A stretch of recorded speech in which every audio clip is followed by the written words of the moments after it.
জুনায়েদ জামশেদ পাকিস্তানের একজন pop star, বিশ্ববিখ্যাত নায়ক। সে তার যে গান, সে একজন বড় গায়ক। তার যে গানের voice, it's really amazing, excellent. এত সুন্দর কণ্ঠ আল্লাহ তাকে দিয়েছে। কণ্ঠ দেওয়ার মালিক একজন, তিনি কে? এত সুন্দর কণ্ঠ আল্লাহ তাকে দিয়েছে যে আই কান্ট এক্সপ্লেইন, আমি বলতে পারবো না, এটা ব্যাখ্যা নাই আমার কাছে। জুনায়েদ জামশেদ সারা জীবন গান গেয়েছে, সারা জীবন মদ পান করেছে, সারা জীবন নারীদের সঙ্গে জেনা করেছে। এত বড় গুনাহগার সে। আমি তার বয়ান শুনছিলাম, এই সপ্তাহে শুনছিলাম। উনি বললেন যে একবার একটা গানের কনসার্ট করে I was coming back to my home, বাসায় আসছিলাম।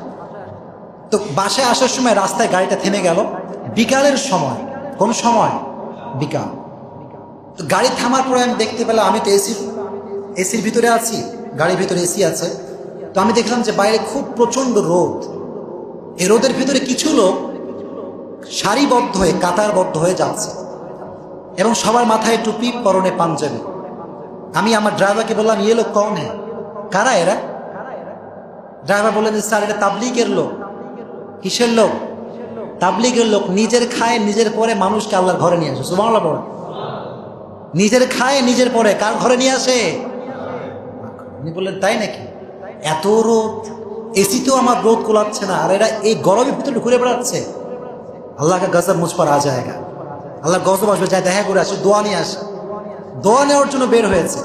খুব মনোযোগ দিয়ে শুনবেন, হেদায়েত দেওয়ার কিভাবে আল্লাহ হেদায়েত দেয়। Listen me with full concentration, শুনবেন। এবার সে গাড়ি থেকে বের হয়েছে। বের হওয়ার পরে উনি যে মুরব্বী, মেইন যে মুরব্বী, একজন মুরব্বী থাকে কি থাকে না? মুরব্বীকে দিয়ে সালাম দিচ্ছেন, আসসালামু আলাইকুম। উনি বললেন ওয়ালাইকুম আসসালাম। বলে আমার জন্য দোয়া করবেন, আমি অনেক বড় গুনাহগার। অনেক বড় কি? তাবলীগের একটা নিয়ম হচ্ছে, যখন আপনি বাইরে গাছতে বের হবেন, যিনি আপনাদের আমির তিনিই কথা বলবেন, পেছনে কেউ কথা বলতে পারবে? তো পেছনে একটা যুবক ছিল। যুবক তো খুব খুশি। আমাকে যত মানুষ চিনে তার অর্ধেক হচ্ছে যুবক, অর্ধেক কি? যুবক। তো যুবকরা গায়ক থেকে খুব ভালো করেছেন, মুরব্বী তো চিনতে পারে না কে এইটা। যুবক যখন আসছে ফিরে মসজিদে চিল্লায় বলছে, তুমি লোগোं পাতা হে কন আয়া থা? কে আসছে তোমরা কি সবাই জানো? মসজিদের লোকরা সবাই বলছে, কি হয়েছে, কে আসছিল আবার তোমাদের তাবলীগের ভেতরে? জুনায়েদ জামশেদ है ना, जुनायद जमशेद पाकिस्तान का टॉप सिंगर, वो आया था। শুনে সবাই অবাক। আয় রে, জুনায়েদ জামশেদ পাকিস্তানের পপ সিঙ্গার, দিল দিল পাকিস্তান যে গেয়েছে, ও আবার তাবলীগে কেন আসবে? এখন এই জায়গায় একজন লোক বসেছিল, এই লোকটা জুনায়েদ জামশেদের সঙ্গে 16 বছর আগে স্কুলে পড়তো। সুবহানাল্লাহ পড়ে। 16 বছর আগে স্কুলে পড়তো। সে সামনে কাতারে বসেছিল। সে বলল, জুনায়েদ জামশেদ এসেছিল তাবলীগে, তোমাদের সঙ্গে কথা বলতে এসেছিল? হ্যাঁ, আমাদের সঙ্গে কথা বলতে এসেছিল। তখন তার মাথায় কাজ করলো যে আল্লাহ আমারে হেদায়েত দিচ্ছে, আমার বন্ধুর হেদায়েত দেয় নাই। আমি চেষ্টা করতে পারি কি পারি না? পারি কি পারি না? এবার সে ট্রাই করলো যে তার বন্ধুর সঙ্গে কেমন করে কন্ট্যাক্ট করা যায়। অনেক কষ্ট করে তার বন্ধুর নাম্বার সে জোগাড় করেছে। সেলিব্রিটিদেরকে পাওয়া খুব মুশকিল। সেলিব্রিটিকে পাওয়া কি মুশকিল। আমি বুঝি বিষয়গুলো। এত কল আসে, কল ধরা মুশকিল হয়ে যায়। এটা আল্লাহ আমাদেরকে অহংকার থেকে বাঁচিয়ে দিক পড়ে না, আমিন। তো জুনায়েদ জামশেদ, তাকে পাওয়া তো খুব মুশকিল। দীর্ঘ লং টাইম ট্রাই করেছে। পরে একদিন কল ধরেছে। কল ধরার পরে যখনই সে সালাম দিয়েছে জুনায়েদ জামশেদ, তখন তাকে পরিচয় দিয়েছে, আমি তোমার বন্ধু, স্কুলের বন্ধু, তুমি কি আমাকে চিনতে পেরেছো? তোরে চিনবো না মানে? তুই তো ক্লাসের টপ লেভেলের শয়তান ছিলি, তোকে চিনবো না ব্যাপারটা কি? আমি তো চিনতে পারছি তোকে। কথা বলতে বলতে এবার তার বন্ধু বলল, জুনায়েদ জামশেদ, আমি তোমার সাথে দেখা করতে চাই। কি করতে চাই? সেলিব্রিটি দেখা করতে চায় না। উনি বললেন যে না, আমি পারবো না দেখা করতে, এটা আমার পক্ষে সম্ভব না। অনেক দীর্ঘদিন চেষ্টা করলেন। লাস্টে Junaid Jamshed number totally block করে দিয়েছে, যে তোমার নাম্বারে আর কল ধরা যাবে না। এবার প্রায় কয়েক মাস পরে আরেক নাম্বার থেকে কল দিয়েছে জুনায়েদ জামশেদকে। কল ধরার পরে যখনই কল ধরেছে বলছে, আল্লাহর কসম, अल्लाह का कसम देता हूं, मैं काबा के सामने खड़ा हूं, मेरी फोन को मत काटना। আমি আল্লাহর ঘরের সামনে দাঁড়িয়ে আছি, বাইতুল্লাহর সামনে দাঁড়িয়ে কল দিয়েছি, আমার কল তুমি কাটবা না প্লিজ। এবার জুনায়েদ জামশেদ তো, সেও তো মুসলমান, ভিতরে ইসলামের জন্য ভালোবাসা আছে না নাই? সে বলছে, ঠিক আছে বলো, কি বলবা? বললো, আল্লাহর ঘরের এখান থেকে তাসবিহ নিয়েছি, জায়নামাজ নিয়েছি, জমজমের পানি নিয়েছি, তোমাকে আমি দিতে চাই। Just I want to meet you for 5 minute. 5 minute জন্য সাক্ষাৎ করছে, আমাকে একটু চান্স দাও। বলল ঠিক আছে, জাস্ট 5 মিনিট, এর বেশি কথা বলতে আর পারবো? স্কুলের টপ লেভেলের শয়তান গেছে আল্লাহর ঘরে, সেখান থেকে বন্ধুকে জায়নামাজ দিবে, কথা বুঝবেন? তো সে রাজি হয়েছে দেখা করার জন্য, ঠিক আছে রাজি, আমি দেখা করতে আসতে পারবো।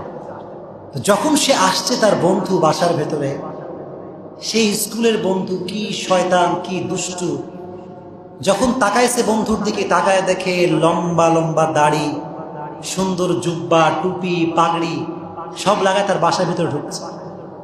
যখন ওইটা দেখেছে, Junaid Jamshed was shocked, thunder, অবাক, কিরে यही मेरा फ्रेंड है, এটাই কি আমার বন্ধু নাকি? বসিয়েছে, বন্ধু হোয়াট ইজ দ্য সিক্রেট, ব্যাপারটা কি? তোমার মুখে দাড়ি, তোমার মাথায় টুপি, কারণটা ইতিহাস কি আমাকে বলতে হবে? 5 মিনিটের জায়গায় 5 ঘন্টা হয়ে গেছে। জুনায়েদ জামশেদ তাকে ছাড়তে পারে না, বলেন সুবহানাল্লাহ। এবার সে বন্ধু বলল যে বন্ধু, এই সব কিছুর পেছনে স্টোরিটা হচ্ছে তাবলীগ। কাহিনীটা কি? তাবলীগে আমি এই পরিবর্তন আমার ঘটেছে। বলল मैं भी जाना चाहता हूँ, क्या है इस तबलीग में, मुझे भी देखना है, চলো আমাকে নিয়ে চলো। এবার ওকে পাঞ্জাবি পায়জামা পরে নিয়ে গেছে তাবলীগে। তাবলীগের বিশাল বড় জামাত, পাকিস্তানের ভিতরে তাবলীগের খুব প্রচলন, খুব তাবলীগ হয় ওখানে। জুনায়েদ জামশেদ যখন আসছে তাবলীগে, সব লোক চলে আসছে, আয় আয় कौन आया है देखो, पाकिस्तान के पॉप स्टार তাবলীগ में आया है। এখন বেচারা এমনি গুনাহগার মানুষ আসছে আল্লাহওয়াদের মজলিসে, সবাই এসে বলছে তুই ইহা কিউ আয়া है, তুই ইহা কিউ আয়া है, তুমি এখানে কেন, তুমিও থাকবা গান গাওয়ার জায়গায়। ও বলছে ভাই তুম বড়ে মুসলমান হো, मैं क्या नहीं आ सकता, তোমরা খুব ভালো মুসলমান, আমার কোনো ইসলামের মধ্যে পালাপাশা নাই, আমি কি আসতে পারি না? অনেক লম্বা সময় পার করেছে ওখানে। 3 নম্বর যে দিন, লম্বা স্টোরি শর্টলি বলছি, 3 নম্বর দিনে বয়ান ছিল মাওলানা তারিক জামিলের। সুবহানাল্লাহ পড়েন।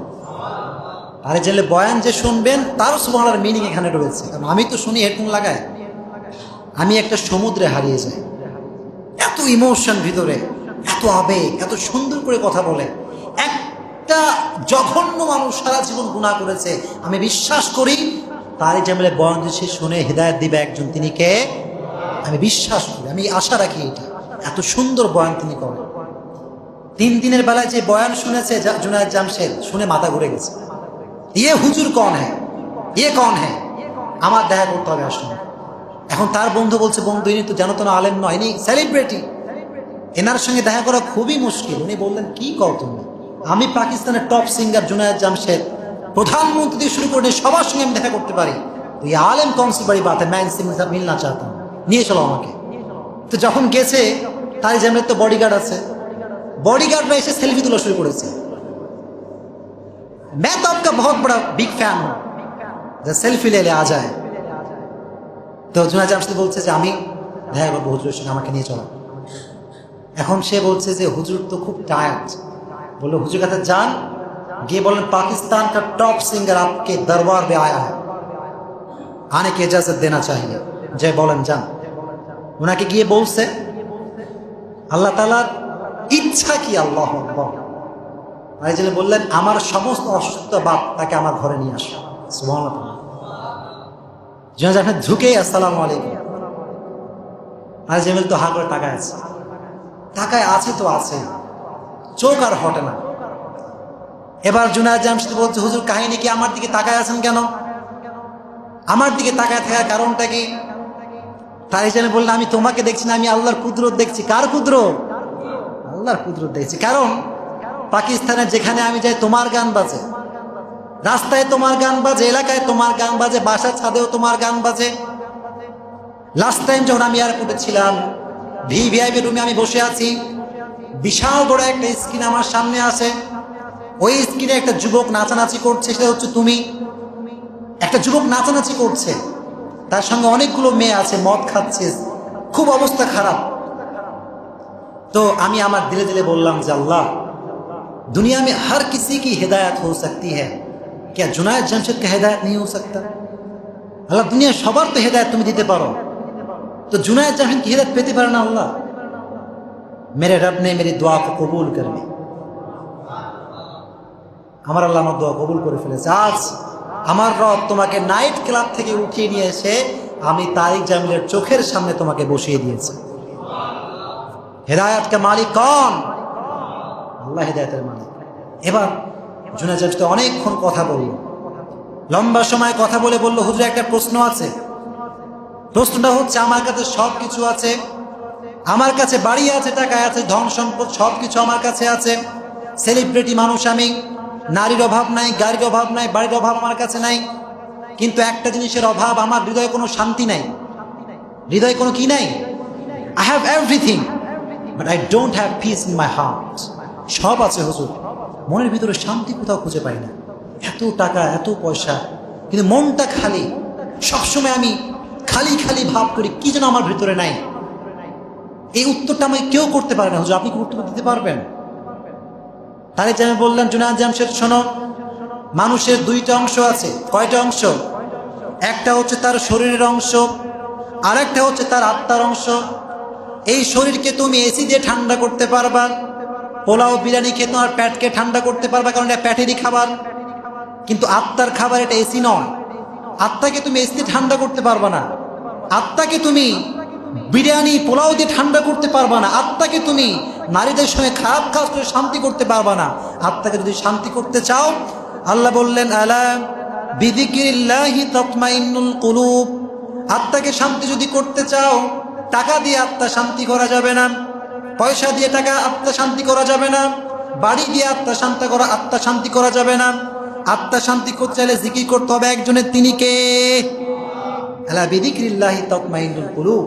If you want to gain the peace of your heart, then you have to remember the name of your Lord again and again. শান্তি যদি পেতে চান, মনের শান্তি, জিকির করতে হবে একজনের, তিনি কে? একটা কথা তার লাইফকে চেঞ্জ করে ফেলে। বললো, হুজুর আমি সব ছেড়ে দিলাম।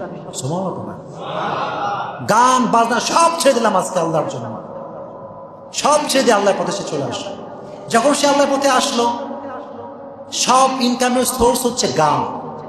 গান যখন নাই ইনকাম, তখন আর সব ইনকাম বন্ধ। অনেক লম্বা স্টোরি। যখন ইনকাম সব বন্ধ হয়ে গেছে, ব্যবসা শুরু করেছে, কাপড়ের ব্যবসা। কিসের ব্যবসা? ওখানেও কোনো লাভ নেই। কি নাই? কোনো লাভ নেই। এবার সে লাস্টে কিছু টাকা ছিল, কিছু টাকা বেঁচে গেছে, এ তার ওয়াইফকে দিয়েছে। আর ওয়াইফকে বললো, ये जो मैं तुम्हें दे रहा हूँ ये मेरी आखिरी पैसा है, इसके बगैर कोई पैसा मेरे पास नहीं है। দিয়ে দিলাম তোমাকে সব। তার ওয়াইফ এই কষ্ট আর সহ্য করতে পারল না। বিপদের সময় ওয়াইফ সঙ্গী হলে ভালো লাগে কি লাগে না? লাগে, লাগে। তো উনি দেওয়ার পরে বললেন যে, আমার কাছে আর কিচ্ছু নাই। এবার তার ওয়াইফ বলল যে, আমার যত সম্পদ, আমার যত সোনা সব তোমাকে দিয়ে দিলাম। দিয়ে দিলাম এর জন্য তুমি ব্যবসা শুরু করো। কি শুরু করো? ব্যবসা। ব্যবসা শুরু করবে, টাকা পয়সা খুব কম, দোকানও খুঁজে পায় না, খুব সময় কম। বলি একটু এক মিনিটে, রাস্তা দিয়ে হেঁটে বেড়াচ্ছে, সবার কষ্ট দেখে একজন, তিনি কে? রাস্তা হেঁটে বেড়াচ্ছে, হঠাৎ করে একজনের সঙ্গে দেখা। मैं तो आपका बहुत बड़ा फैन हूँ, আপনার তো অনেক বড় ভক্ত আমি, আর मेरा जो दादा है वो भी आपका बहुत बड़ा फैन है। আমার দাদাও আপনার ভক্ত। আমার দাদা আপনার দেখা করতেছিল, চল আমার সঙ্গে। দাদার কাছে নিয়ে গেছে। দাদা বলছে, কি ব্যাপার জুনায়েদ জামশেদ, তুমি ঘুরে বেড়াচ্ছ কিরকম ভাবে? বলছে যে, আমার এই অবস্থা। তোমার কি দরকার? বলে, একটা দোকান লাগবে ব্যবসার জন্য। কি লাগবে? বলেন, কি লাগবে? দোকান। দোকান লাগবে? আমার তো মার্কেট আছে। কে দিল ব্যবস্থা করে? মার্কেট আছে আমার, তুমি কোন দোকান নিবে আসলে আমার সঙ্গে? আমি তোমার বিগ ফ্যান। তো নিয়ে চলে গেছে মার্কেটে। মার্কেটের সবচেয়ে বড় যে দোকান, বলছে এই দোকানটা তোমার, তুমি যেই কয় টাকা পারবা সেই কয় টাকায় দিবা, বাড়তি কোনো টাকা তোমাকে দেওয়া লাগবে। ব্যবসা শুরু করলো। করতে করতে করতে সিঙ্গার অবস্থায় যে বড়লোক ছিল, হেদায়েত পাওয়ার পরে কাপড়ের ব্যবসা করে আল্লাহ তার চাইতে তাকে বেশি ধনী বানিয়ে দিলেন। বলুন সুবহানাল্লাহ। হেদায়েত দেওয়ার মালিক একজন, তিনি কে? এজন্য আল্লাহর কাছে মন থেকে তওবা করা যাবে তো ইনশাআল্লাহ।